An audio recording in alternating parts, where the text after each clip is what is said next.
what about other top things that need to be automated outside of just the narrowing and streamlining to one communication place to be able to collaborate? What other things are podcasters missing, or what did you miss 8 years ago?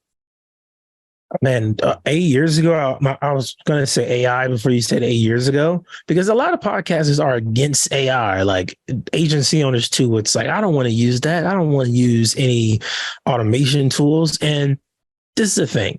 You use the AI tools to speed up the process, not replace it.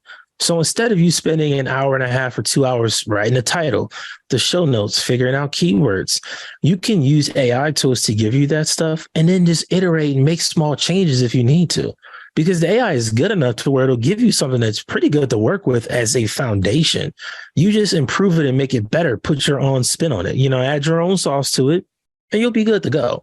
I see a lot of content creators in general that are against the AI movement. And I would say find your way to use it and implement it into your workflow. Don't be afraid of it.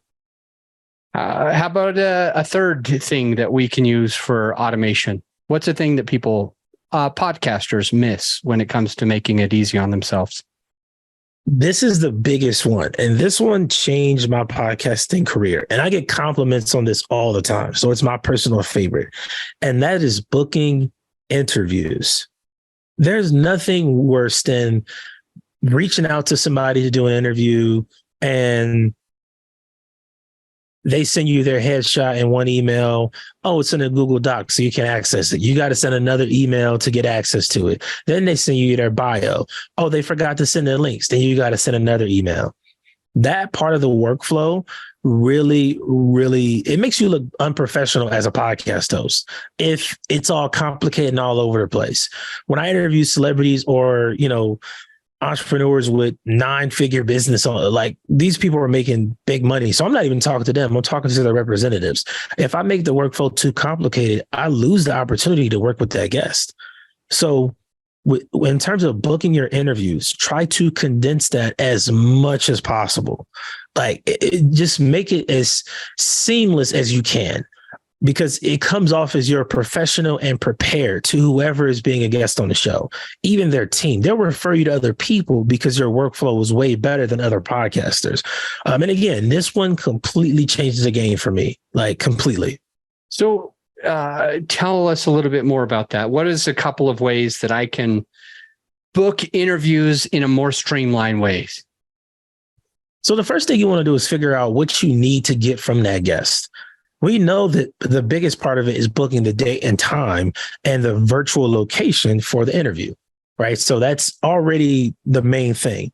But what I think podcasters miss is getting the content you'll need for your post-production process before the interview. Like, don't do it after, do it before. You're going to need a headshot for social media content. You're going to need their bio to read it into the show or put it in the show notes. You're going to need their social media links for the call to action. Get all of that before the conversation, before they even put a time on your calendar. Get all of that stuff. So by the time you get to that part, they don't have to do anything else, right?